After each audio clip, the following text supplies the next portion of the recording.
नमस्कार, आप देख रहे हैं निवेश के एबीसीडी। मैं हूं आपके साथ कविता थपलियाल। जब भी आप खाना खाने बैठते हैं तो बहुत सारे आइटम्स होते हैं आपकी थाली में। उसी तरह से जब आप निवेश का पोर्टफोलियो बनाते हैं तो एक बेसिक पोर्टफोलियो तो आपको बनाना ज़रूरी होता ही होता है, लेकिन उसके अलावा अगर आप कुछ स्पेशलिटी या किसी तरह की थीम या इनोवेशन को अपने पोर्टफोलियो में इंक्लूड करना चाहते हैं, तो जैसे जैसे आप अपने निवेश के सफ़र में थोड़ा ज़्यादा अनुभव लेते हैं, वैसे वैसे आप अपने पोर्टफोलियो में कुछ नया ऐड कर सकते हैं, ट्राई कर सकते हैं। ये बात मैं इसीलिए आपको कह रही हूँ क्योंकि आज हम बात करने वाले हैं एक थीमेटिक फंड की, हम बात करने वाले हैं कंजम्पशन थीम की, और विस्तार से इस पर बात करेंगे। हमारे साथ हैं सोनम उदासी, senior fund manager, Tata mutual fund, जो कि अपने कंजम्पशन फंड पे आज तमाम जानकारी हमको देंगे। सोनम, बहुत बहुत धन्यवाद समय निकालने के लिए। स्वागत है आपका निवेश की एबीसीडी में। आपके फंड के बारे में हम आगे चलकर तो शो में विस्तार से बात करेंगे ही, लेकिन क्यों ना कुछ इन्वेस्टर एजुकेशन और कंजम्पशन एज अ थीम के बारे में हम थोड़ा सा बात कर लें और दर्शकों को, निवेशकों को समझाइश दें कि ये किस तरह की थीम है और इसका जो चलन है वो कब से शुरू हुआ है। तो हमेशा हम कहते हैं कि अगर आप एक नए तरह के निवेशक हैं तो थोड़ा सा आपको ब्रॉड बेस्ड चाल अपने पोर्टफोलियो में पकड़कर चलनी चाहिए। कंजम्पशन एज अ थीम को अगर मैं समझना चाहूँ, आपका फंड नहीं लेकिन अगर मैं थीम को ही समझना चाहूँ, तो इसकी शुरुआत कब से हुई, इसकी बुनियाद कब से रखी गई है, क्यों लगा कि इसको लेकर एक फंड निकाला जा सकता है जिसमें लोग पैसे लगा सकते हैं? जी देखिए, consumption as a theme India में बहुत प्रचलित है। मेरे तो करियर को 25 साल हो गए, तो जब शुरू किया था इट वाज मोर के भाई देखिए पेनिट्रेशन लेवल होनी चाहिए, साबुन बिकना चाहिए, तेल बिकना चाहिए। तो आपके एमएनसी कंपनीज, लीवर हो गया, नेस्ले हो गया, इस सब से ये थीम की शुरुआत हुई थी। एंड सबसे एक्सपेंसिव स्टॉक जो माने जाते थे इवन एट दैट टाइम, वो कंजम्पशन थीम से जुड़े होते थे। क्योंकि इसमें क्या है, पर्टिकुलर आपकी प्रॉफिटेबिलिटी फिक्स्ड है। पेनिट्रेशन करना है जितना आप भारत में अंदर चलते जाएंगे, tier 1, tier 2, tier 3, tier 4 towns में, आपकी प्रगति उस हिसाब से होती रहेगी। इनफैक्ट पिछले अगर आप 5-7 साल से बात करें, जिस तरीके से जो हम कहते हैं ना, अनऑर्गेनाइज टू ऑर्गेनाइज्ड एक ट्रेंड है कि भाई अनऑर्गेनाइज सेक्टर से ऑर्गेनाइज सेक्टर में काफी जो कंज्यूमर्स हैं ट्रेंड करते हैं। तो इस थीम में सबसे ज्यादा वो मूव देखने को मिलता है कि ब्रांडेड चीजें या B2C जिसको हम कहते हैं, तो उसमें थीम्स बढ़ती जा रही हैं। तो जैसे हम पहले एक सिर्फ स्टेपल्स की बात करते थे, आज उसमें ड्यूरेबल्स जुड़ गया है कि भाई आपने washing machine, TV, appliances, electrical equipment, या मान लीजिए जूते, चप्पल, that is also consumption theme. लेकिन अब उसमें लाइफस्टाइल भी जुड़ गया है। मान लीजिए कि अगर आपने गाड़ियां, लेकिन उसके हिसाब से हेल्थ भी, health is also sort of a lifestyle. तो उसमें कौन सा प्ले हो सकता है, तो ब्रॉड बेस्ड होता जा रहा है। बिल्कुल। भारतीयों के लिहाज से मुझे समझाएं कि वो किस तरह के खरीदार हैं और तमाम तरह के एरियाज जो आपने कंजम्पशन थीम के अंदर आते हैं, जिनका आपने जिक्र भी किया है। भारतीयों की दिलचस्पी, समझ और रुचि इन थीम्स में कितनी बड़ी है ओवर द ईयर? सोनम, अगर आप बता सकें। देखिए, ये सब कंजम्पशन जो है असेंशियली लिंक्ड है कि भाई आपकी अफोर्डेबिलिटी कितनी, या आपकी कंट्री की पर कैपिटा इनकम की ट्रेंड कैसी है। तो अगर आप देखें राइट। ऑलमोस्ट 2008 में, हाँ, इंडिया का पर कैपिटा इनकम $1050 के आसपास। तो मान लीजिए आज के हिसाब से अगर देखें कुल मिला के लाख रुपया समझिए पर कैपिटा इनकम। आपको 11 साल लगे उसको डबल करने, पर कैपिटा इनकम के ट्रेंड को। तो 2019 आप $2000 तक। जो नेक्स्ट जो डबलर होता है वो हमेशा आधे, बेसिक रूल ऑफ कंपाउंडिंग है, आधे आधे समय में हो जाता है। तो अगले 5 साल या 7 साल में इंडिया कंट्री की जो पर कैपिटा इनकम होगी वो $4000 के आसपास होगी। $4000 कहने को बहुत बड़ी बात है, लेकिन हम चाइना से कंपेयर करें, चाइना की आज पर कैपिटा इनकम $10,000 है। तो जैसे जैसे आपकी पर कैपिटा इनकम बढ़ेगी, तो आपके नीचे की जो डिमांड है या नीचे का जो तबका है, उसमें भी एस्पिरेशनल बाइंग होगी, उनकी अफोर्डेबिलिटी बढ़ रही है। इनफैक्ट अगर आप देखें, जो कंज्यूमर अप्लायंसेज हैं, उनकी पेनिट्रेशन, चाहे वो फैन हो, फ्रिज हो, 25-30% है टोटल, जबकि साबुन की पेनिट्रेशन 90% प्लस है। तो ये ट्रेंड जो है डबल होगा अगले 5 साल में। ये पेनिट्रेशन बढ़ेगी क्योंकि आप अफोर्ड कर सकते हैं, बिजली घर घर पहुंच गई है। तो दोज आर थीम्स जहां पे बहुत कुछ करने को है। तो मुझे एक सिनेरियो आप समझाइए इन टर्म्स ऑफ कंजम्पशन और तमाम एरियाज जो इसके अंडर आते हैं। प्री पैंडेमिक और पोस्ट पैंडेमिक की तस्वीर में कितना बदलाव है in terms of penetration, in terms of spending, in terms of companies, और जिस तरह से उन्होंने अपने मार्जिन्स को यहाँ पर बचाने की कोशिश की है, बढ़ाने की कोशिश की है, और जिस तरह से पूरी तस्वीर अब पैन आउट होती हुई दिखाई दे रही है, कंसिडरिंग जो भी चैलेंजेस हैं सप्लाई को लेकर और वर्ल्ड स्लो डाउन को लेकर, ग्लोबल स्लो डाउन को लेकर।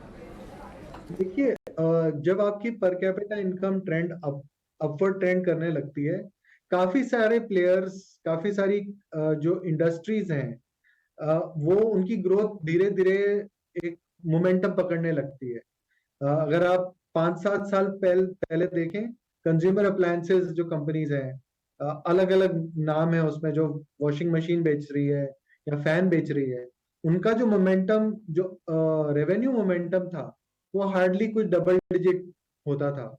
आज अगर हम बात करें, वो ऑलमोस्ट 18 से 20% kind of compounding revenue growth है एज एन इंडस्ट्री। अफोर्डेबिलिटी क्योंकि बढ़ी है, थीम्स बढ़ती चली जा रही हैं। एस्पिरेशनल, इवन ऊपर के तबके में अगर आपकी पर कैपिटा इनकम बढ़ रही है, आप जैसे देखिए, टाइटन या तनिष्क के नंबर देखिए, जो उसमें कंजम्पशन है वो लोअर लोअर कॉस्ट का नहीं है, वेरी हाई एंड कंजम्पशन है। उसमें भी काफी एक ट्रेंड आ जाता है बढ़ने का। तो एक आपका मास मार्केट ब्रॉड हो रहा है, जिसकी अफोर्डेबिलिटी बढ़ रही है, और ऊपर के तबके में एस्पिरेशन और बढ़ रहा है। तो आपकी देखिए, इनफैक्ट ऑटोज में भी सबसे बढ़िया जो नंबर्स हम जो चेक कर रहे हैं, इट इज फ्रॉम मर्सिडीज या ऑटो, ऑडी। मारुति भी अच्छा कर रहा है, दूसरी other companies, Korean companies are also doing well, but at a large, जो बोलते हैं ना, बड़े प्राइस पॉइंट पे भी काफी डिमांड है। जैसे जैसे आप धीरे धीरे, आप जिसको बोलते हैं ना, गरीबी रेखा के ऊपर बढ़ते चले जा रहे हैं, तो आपकी ability to expand your consumption बढ़ती चली जा रही है। बिल्कुल। करंट सिनेरियो में ऐसी कौन कौन सी बातें हैं जो आपको चिंता में डाल रही है? हाल ही में जो आईएमएफ ने भी अभी रिपोर्ट निकाली है, जहां पर यूरोप को बता दिया गया है कि ऑलमोस्ट रिसेशन की कगार पे है, इंडिया में स्लो डाउन, यूएस में भी स्लो डाउन की बातें हैं। यूएस में तो हम देख रहे हैं जिस तरह से जो उनके रिटेल स्पेंस है और जिस तरह से जो चीज़ों को स्टॉक करके रखा जाता है, इन टर्म्स ऑफ कंजम्पशन अगर मैं देखूं तो तमाम जो बड़े रिटेलर्स हैं उनके पास तो स्टॉक की इतनी ज़्यादा तादाद हो गई है कि उनको ऐसी 3-4 सेल्स लगानी पड़ रही है, ऐसे 3-4 मौक़ों का इंतज़ार है जहां पर उनका जो पूरा स्टॉक है वो एग्जॉस्ट हो जाए। कहीं ना कहीं देखा गया है कि अगर मैं विदेशी कंज्यूमर्स की बात करूं तो उनके ख़रीदारी में जो है वो बदलाव आया है, जहां वो अपने पैसे लगाना चाहते हैं उसमें बदलाव आता हुआ दिखाई दे रहा है। इस पूरे संदर्भ में अगर मैं समझूं तो भारत के लिए कौन कौन सी चिंता की बातें हैं, कौन कौन से ऐसे रेड फ्लैग्स हैं जो आपको लगता है कि आने वाले वक्त में या एटलीस्ट आने वाली कुछ तिमाहियों में हम पर इम्पैक्ट करेंगे, कंजम्पशन और पूरे डिमांड आउटलुक पर इम्पैक्ट हो सकता है?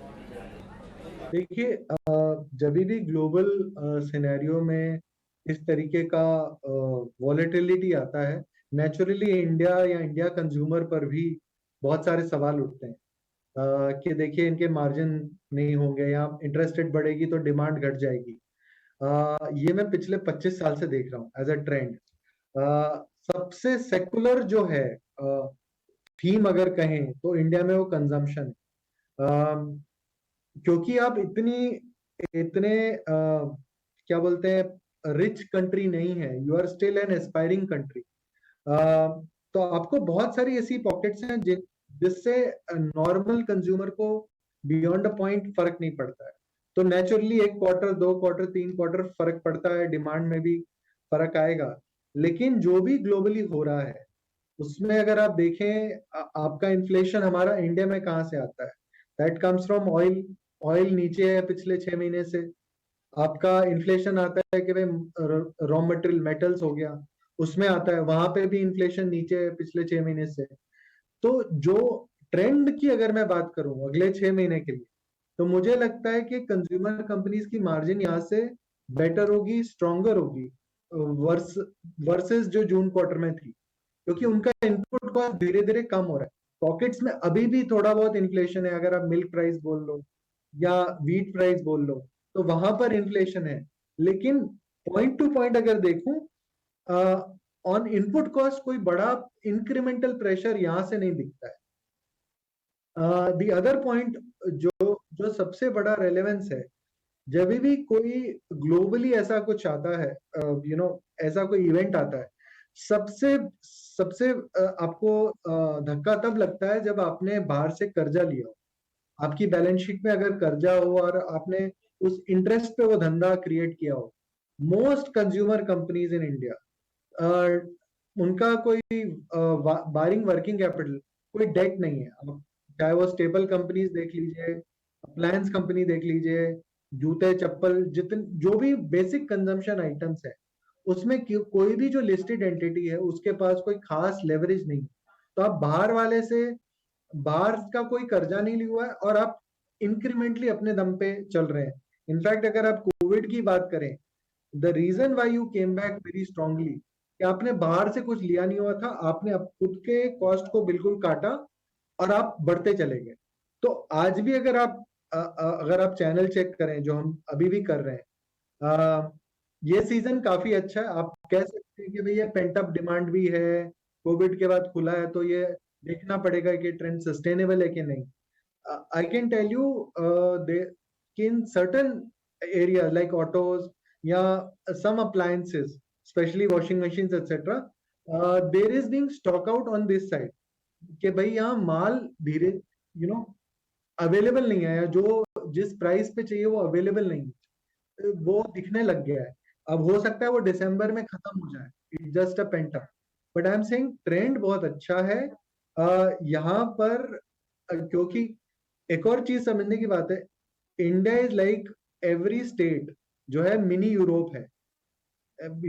एक एक यूरोपियन कंट्री के हिसाब से हमारा एक एक स्टेट, उसकी पर कैपिटा इनकम धीरे धीरे बढ़ रही है, एस्पिरेशनल लेवल है। कोई बहुत ज्यादा अमीर नहीं हुए, इवन $4,000 जब हम पहुंचेंगे 5-7 साल बाद, कोई बहुत अमीर कंट्री नहीं कहलाएगी।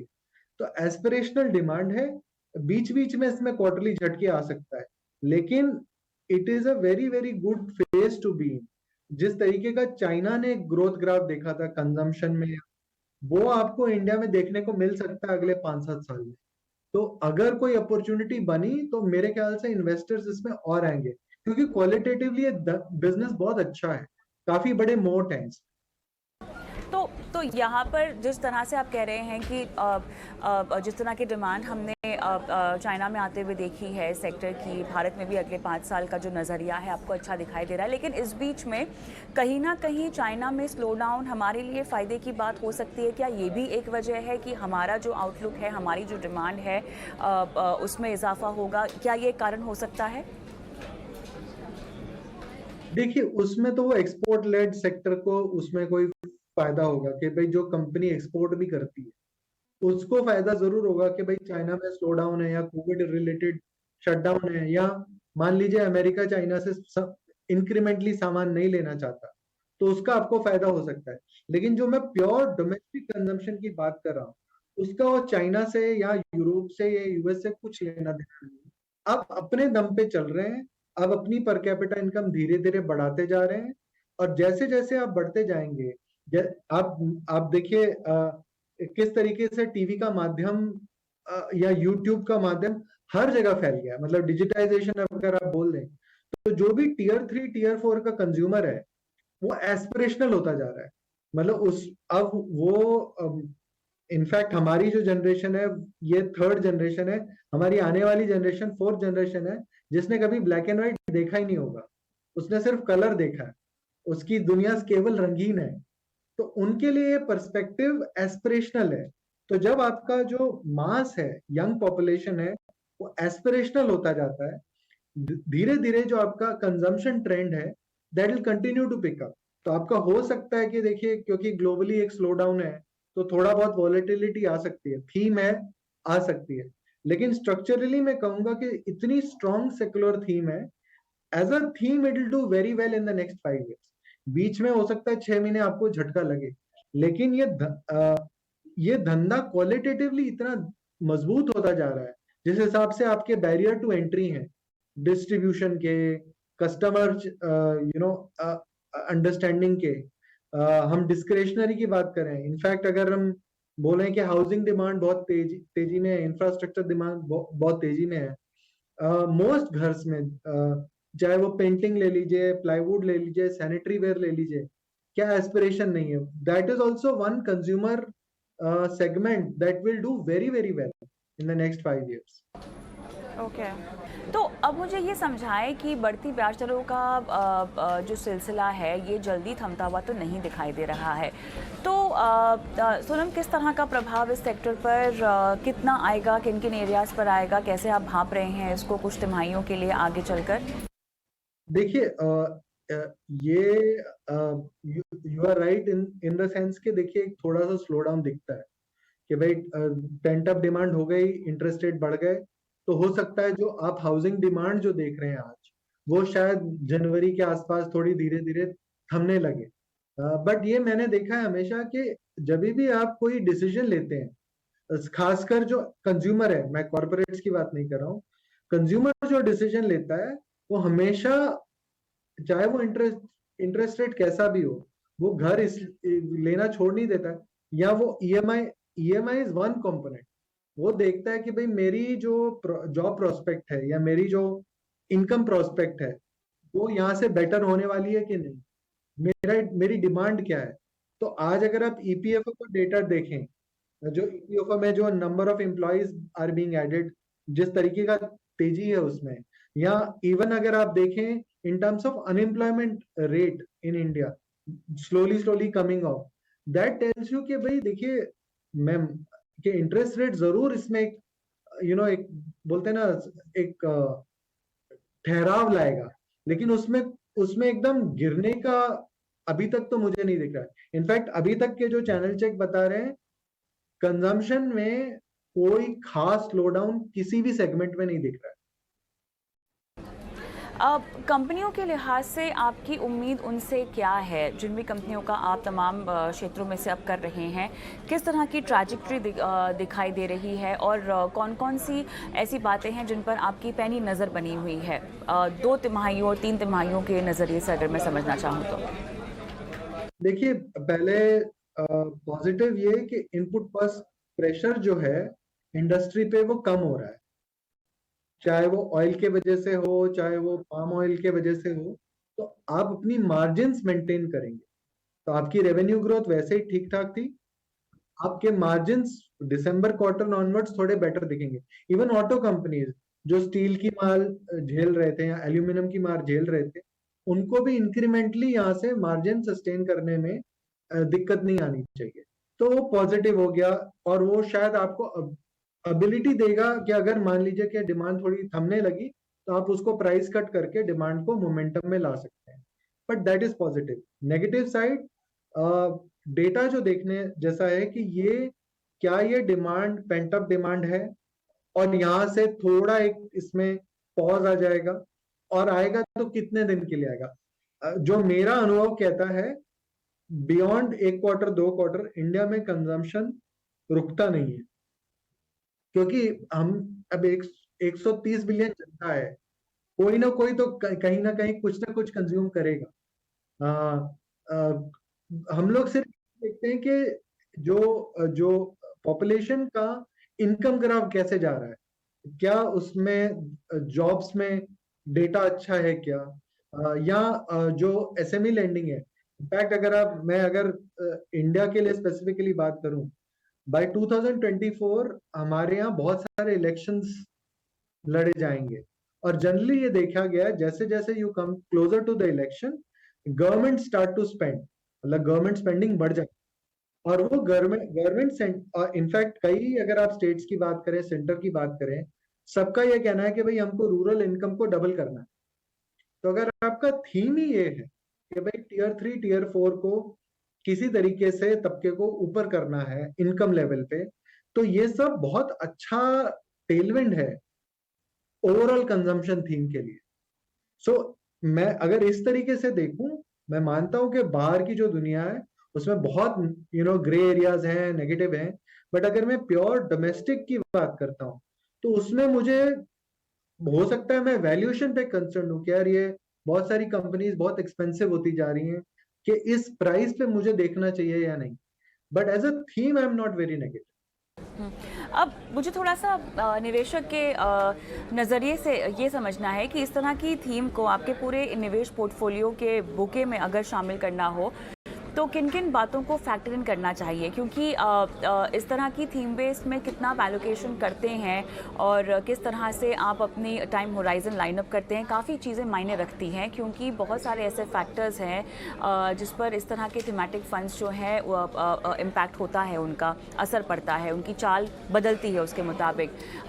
10 से 15 साल का टाइम होराइजन है तब तो कोई बात ही नहीं है, लेकिन क्या इतना लंबा प्ले आपको रखना चाहिए, और अगर उतना लंबा नहीं तो क्या 5 से 7 साल का नज़रिया रखना सही होगा? एंट्री करने का सही टाइम क्या है? आप क्या जवाब देंगे इन सवालों का? देखिए, थीमेटिक फंड चाहे वो कंजम्पशन हो या कोई और थीमेटिक फंड हो, ये इवॉल्व इन्वेस्टर के लिए है, जिसने भाई बेसिक डाइवर्सिफाइड फंड या जो भी उन्होंने कर लिया, दे वांट समथिंग बेटर या समथिंग इवॉल्व। राइट। उस हिसाब से consumption is a very good thing. मतलब अगर पूरा इंडिया सेंट्रिक है, ग्लोब से उसका कुछ लेना देना नहीं कि स्टेट हेड्स क्या कर रही हैं, चाइना क्या कर रहा है, रशिया क्या कर रहा है, उससे उसका कुछ खास लेना देना नहीं है डिमांड ट्रेंड का। तो सेकुलर थीम है, लेकिन थीमेटिक है, इसलिए मैं हमेशा कहता हूं कि कम से कम 3 से 5 साल का टाइम दीजिए। अगर आप इस समय घुस भी रहे हैं तो आप समय दीजिए, बिकॉज कभी कभी मान लीजिए जिस निवेशक ने पीक में जस्ट डीमॉन से एक दिन पहले निवेश किया हो इस थीम में, अगले 3-6 महीने उसके लिए बहुत बुरे गुजरे होंगे। लेकिन उसके बाद जो रिकवरी आई है, आई मीन अगर आप जस्ट फॉर एग्जाम्पल जो हम ये थीम चला रहे हैं, ये डीमॉन से अब तक इनका रिटर्न 3 टाइम है फ्रॉम प्योर। लेकिन डीमॉन से पहले अगर किया और अब से तो भी 3 टाइम है, लेकिन अगर अगले 6 महीने देखें तो आप कम से कम 10 से 15% आपको नुकसान देखना पड़ सकता है। तो थीमेटिक फंड है तो समय देना पड़ेगा। आप ये नहीं सोच सकते कि भाई मैं अभी घुसा हूं तो हो सकता है डीमॉन आ गया, फिर जीएसटी इम्प्लीमेंटेशन आ गया, फिर कोविड आ गया, तो बीच बीच में ऐसा ये एक इवेंट का झटका आता रहता है। लेकिन क्योंकि ये कंपनीज जो है एक तो डोमिनेंट होती जा रही है अपनी अपनी कैटेगरी में, डोमिनेंट थीम्स हैं, ग्रोइंग थीम्स हैं, डिस्ट्रीब्यूशन लेड मॉडल है, थीम्स बढ़ती चली जा रही है, और आपका जैसे जैसे कैश फ्लो बढ़ रहा है, आप कंपटीशन एक्वायर कर रहे हैं, आप डिजिटाइजेशन कर रहे हैं, अपनी कॉस्ट को कम कर रहे हैं, खुद को ऑप्टिमाइज कर रहे हैं, तो बहुत कुछ स्कोप है अभी तो। मतलब मेरा ये मानना है कि भारत ने तो अभी शुरुआत भी नहीं की है कंजम्पशन के लिए। अगर हम चाइना का आधा भी लेवल ऑफ पेनिट्रेशन या कंजम्पशन कर लें या उस हिसाब से भी देखें तो अगले 7 साल में आप डबल कर सकते हैं इंडस्ट्री। चलिए, तो यहाँ पे ओवरऑल आउटलुक कंजम्पशन थीम को लेकर तो काफ़ी ब्राइट दिखाई दे रहा है, लेकिन निवेशकों को यहाँ पर समझना होगा कि किस तरह से इसकी प्लेसमेंट अपने पोर्टफोलियो में करनी है, और तमाम जो ट्रिगर्स बताए गए हैं उस पर किस तरह से आपको रणनीति अपनी बनानी है। बहुत बहुत धन्यवाद सोनम, आपने समय निकाला इस खास पेशकश के लिए, इतनी बारीकी से कंजम्पशन एज अ सेक्टर और अपने फंड की तमाम जानकारियाँ हमको दी। बहुत बहुत धन्यवाद।